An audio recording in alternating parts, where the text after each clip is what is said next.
This is Joker, and this is the first time I've seen him. Unfortunately, he's not in a round pen. He's in this little yard out at Tumut. I had to drive out to Tumut to see him and to get the head collar on, which is what I'm out here today to do. He's an untouched 2-year-old Andalusian gelding. So as a yearling, he was run into a race and they gelded him. They didn't do anything else to him. And they threw him back out onto, I think there's about 1,000 acres out there. He's running with a herd of horses. And this morning when I got here, there were 3 horses in this yard, and I had to, no, actually they were in the paddock next to him. I had to get them into the yard and get the other 2 out. And this is the first real contact I've had with him. Unfortunately, I'm there by myself, and I didn't get the camera set up. But that was... it wasn't the first time I touched him. I'd gone up to him. I usually, with untouched horses, what I do is I approach, I lift my arm like that, and I pat them in the air some distance away from them, and I work closer and closer to the horse until eventually I'm actually touching his neck. Usually I approach where I am now. I find the easiest first place to touch is the neck.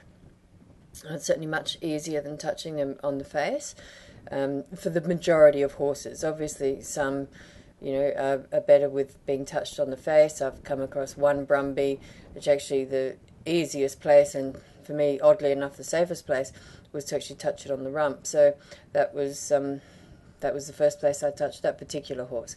But this is the place I go for first, and usually sort of 90% of the time it is the first place I touch. So here we are now. Again, I've taken my glove off. I find that when you first start touching these horses, that you really don't want to be wearing gloves, because I think they smell a bit of other horses and so on and so forth, and you don't get the same sort of contact. So I'm just wearing the one glove there, and he's doing quite well with this. I'm quite happy with how he's going. Just sack him out a little bit down his back. Now I've got the rope in my other hand, so what I want to do is just introduce the rope a little at a time. So there, I just want to touch him with it, and he's doing very well with that. I can, and I could have here, quite easily probably thrown a lariat rope over his neck. I would rather not do that. There's several reasons I'd rather not do that. If I don't get that right, if I miss him, it's going to bang on him and it's going to frighten him, and so therefore I'm setting myself back, making life more difficult for myself in the future. And also the other thing is, people come to Equitana and they watch the way of the horse because they want some techniques that they can use, and not that many people can rope. And, I certainly don't do it well. I'm much more likely to miss several times before I hit him, before I catch him. What I usually do is I get them till they're really, quite happy with this sort of thing. Here, I'm sort of putting the rope over his neck and then pulling it off. Get them happy with that before I just slip a loop over their neck, And I wouldn't do that more than... certainly less than 10% of the time I would feel the need to throw a rope on them. And that's very rarely an untouched horse. That's usually a horse that's had an issue and already has a fear of being caught. This horse doesn't. There's the first time I've put any pressure on him, really, and I've asked him just to move towards me, and he's moved his weight slightly towards me, so I've released the pressure. And I'll do that again. Just have the rope around his neck. Let's put a bit of steady pressure on there, and that was really good. He moved his head towards me. Sorry, the camera's, it's sort of sitting on a cattle ramp. I tried to be in the middle, but I didn't do much of a job.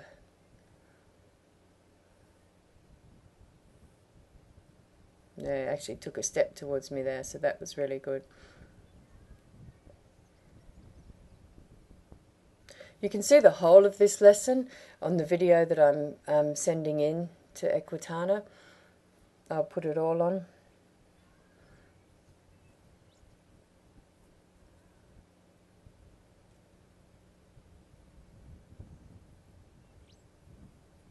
Now, obviously, when I need to put the head collar on, I need to be able to touch around both sides of his face. So here I'm just sort of scratching him and sacking out his nose. He wasn't terribly keen that I touch his nose.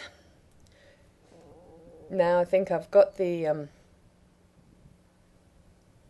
I've put the head collar over his head, and I've got it done up, but not the nose piece. I always use the webbing head collars that have two buckles so that I can use that first buckle, and then I've got to be careful because once he's got that first one on, what I don't want him to do is go trotting off around the round pen and put his foot through it. So I need to keep him with me when he's got that first bit on, and I don't want to rush that because he could have a nasty accident. So now I've just got to do up the noseband bit of the head collar.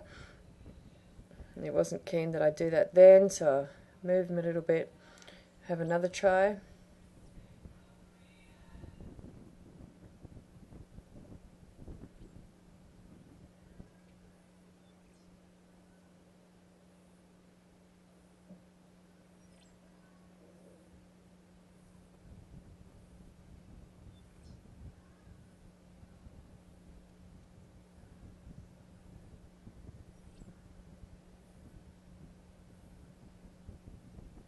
So it would be nice if I could move him into the middle of the pen, but of course I haven't taught him to lead yet, so I can't do that.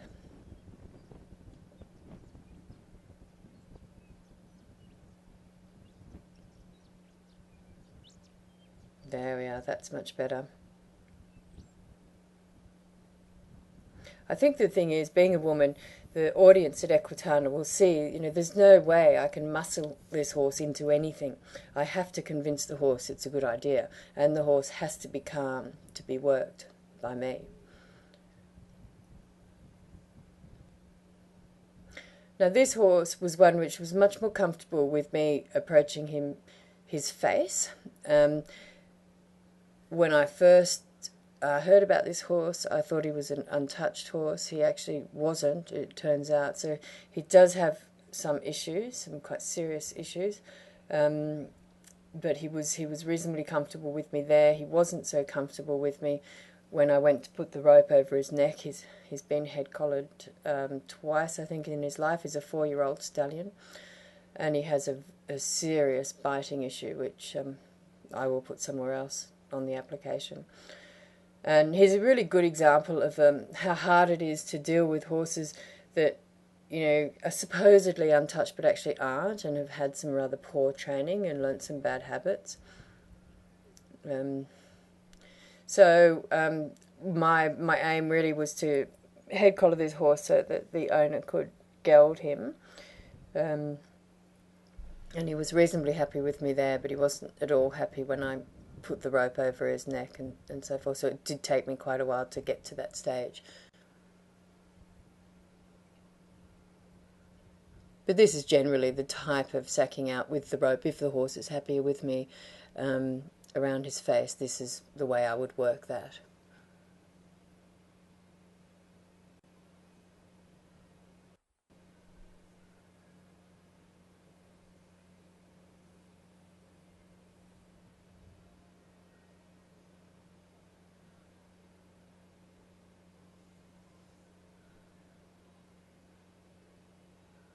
You see this horse throughout my application doing various things. He's a good example of the inside and outside turns. I had, when I decided to apply, I found 3 horses. This one and an Andalusian, 2 Andalusian geldings, one of which you just saw, and one other.